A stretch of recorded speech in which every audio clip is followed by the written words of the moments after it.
In the middle of Barcelona's Eixample district stands a building that looks less like a church and more like a mountain carved by imagination.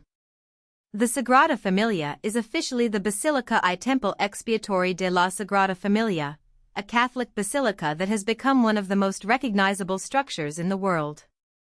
It is famous not only because of its strange beauty, but because it remained under construction for well over a century. Towers rise like stone forests, facades tell biblical stories in sculptural detail, and every surface seems designed to pull the eye upward. Yet behind the spectacle is a story of ambition, faith, engineering, destruction, delay, and persistence. The Sagrada Familia is not just a monument in Barcelona. It is a building project that has outlived generations. Construction began on March 19, 1882, but the project did not originally belong to Antoni Gaudí. The first architect was Francisco de Paula del Villar, who planned a more conventional church in a Gothic revival style. That might have produced an impressive building, but not the one the world knows today. In 1883, Villar resigned, and Gaudí was appointed chief architect. This change transformed the project completely. Gaudí did not simply adjust the design, he reimagined the church from the ground up. He took Gothic architecture, with its verticality and spiritual drama, and combined it with curving Art Nouveau forms inspired by nature. What began as a religious construction project became the central obsession of one of history's most distinctive architects. Gaudí's vision was radical because he did not treat architecture as a flat drawing translated into stone. He thought structurally, symbolically, and organically at the same time. The church was meant to feel alive, as if it had grown rather than been assembled. Columns branch like trees. Curves replace rigid lines. Light enters not as decoration, but as part of the spiritual experience. Gaudí believed that nature was the great teacher of design, and the Sagrada Familia reflects that idea everywhere. Instead of copying medieval Gothic architecture, he pushed it into a new language. The result is why critics have struggled to classify the basilica neatly. It is Gothic, but not simply Gothic. It is modern, but deeply religious. It is personal, yet monumental. Gaudí eventually devoted the rest of his life to the Sagrada Familia. As the years passed, the church became less a commission and more a mission. He worked intensely on models, structural systems, symbolic programs, and details that would guide future builders long after him. By the time he died in 1926, however, less than a quarter of the basilica had been completed. That fact is crucial to understanding the building's history. The Sagrada Familia is often described as Gaudí's masterpiece, but he never saw it finished. He left behind a vision so complex that later architects, engineers, sculptors, and craftspeople had to interpret and continue it. Gaudí was buried in the church's crypt, physically remaining inside the unfinished project that had consumed his final decades. One reason construction moved so slowly was financial. The Sagrada Familia relied on private donations rather than direct government funding. That meant progress depended on the flow of money from supporters, pilgrims, visitors, and believers. When funds were limited, construction slowed. When support increased, work could continue. This donation-based model made the basilica unusual for a project of such scale. It also reinforced its identity as an expiatory temple, a church built through acts of devotion. But spiritually meaningful funding is not always predictable funding. Over the decades, the project advanced in uneven phases. A facade might rise, then work might slow.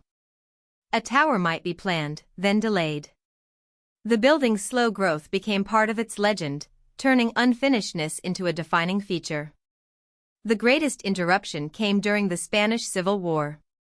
In July 1936, anarchists from the Iberian Anarchist Federation set fire to the crypt and broke into Gaudí's workshop. This was not just damage to a construction site. It was an attack on the archive of the project itself. Original plans, models, and documents were partially destroyed. For a building as complex as the Sagrada Familia, losing design materials was devastating. Gaudí's methods relied heavily on models and experimental studies, not only standard drawings. After the destruction, future builders faced the challenge of reconstructing parts of his intention from surviving fragments, photographs, published plans, and memory. The church did not merely have to be built. In a sense, parts of its design had to be recovered. After the war, continuation required patience and interpretation. In 1939, Francesc de Paula Quintana took over site management and helped restart the work using materials saved from Gaudí's workshop and information reconstructed from surviving sources. This created an ongoing question that still surrounds the basilica: how faithful can a later generation be to an architect who left the project unfinished? Every continuation involves choices. Builders had to decide where Gaudí's intentions were clear, where they had to be inferred, and where modern solutions were necessary. The Sagrada Familia therefore became a collaboration across time. It was begun by one architect, transformed by another, damaged by history, and then carried forward by people who had to balance reverence with practical construction. Construction resumed with intermittent progress in the 1950s, but the pace changed dramatically with modern technology. Computer-aided design allowed architects and engineers to analyze complex geometries that would have been extremely difficult to calculate by hand. Computerized numerical control, or CNC manufacturing, helped produce precisely shaped components for forms that were far from simple. This is one of the great paradoxes of the Sagrada Familia.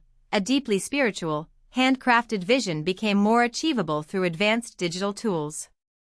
Technology did not replace Gaudí's imagination, it helped later builders understand and execute it.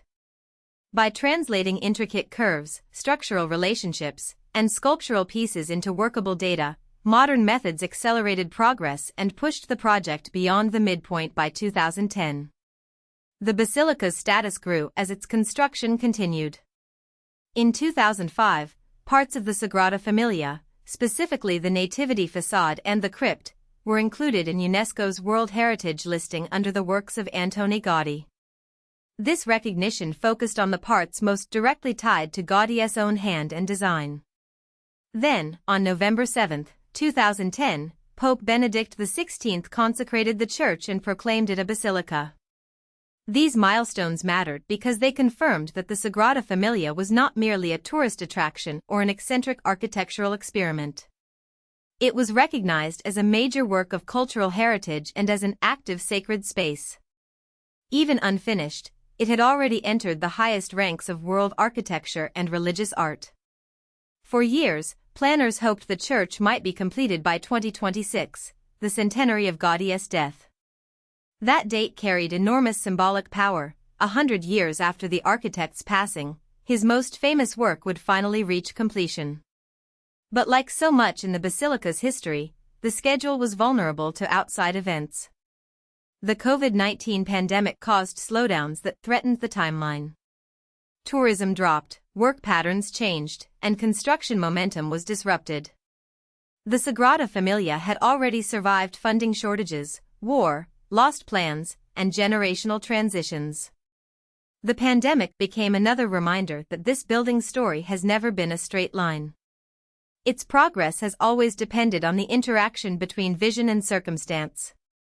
A decisive milestone came with the central tower of Jesus Christ. On February 20, 2026, the final piece of the tower was installed, marking its structural completion. At 172.5 meters, or 566 feet, it made the Sagrada Familia the tallest church in the world.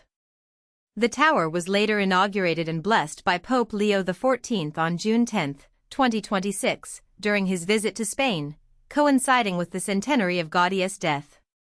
This was more than a height record. In Gaudí's symbolic design, the central tower represented the spiritual focus of the entire basilica. Its completion changed the skyline of Barcelona and brought the long project closer to the image Gaudí imagined, a vertical, symbolic city of stone reaching toward heaven. The Sagrada Familia is sometimes mistakenly called a cathedral, but Barcelona's cathedral is the Cathedral of the Holy Cross and Saint Eulalia. The Sagrada Familia is a basilica, and that distinction matters. Its importance does not come from being the seat of an archbishop, but from the force of its artistic and spiritual vision. Art critic Rainer Zerbst said it may be impossible to find another church building like it in the entire history of art.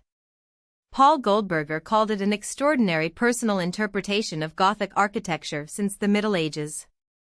Those reactions point to why the basilica continues to fascinate people.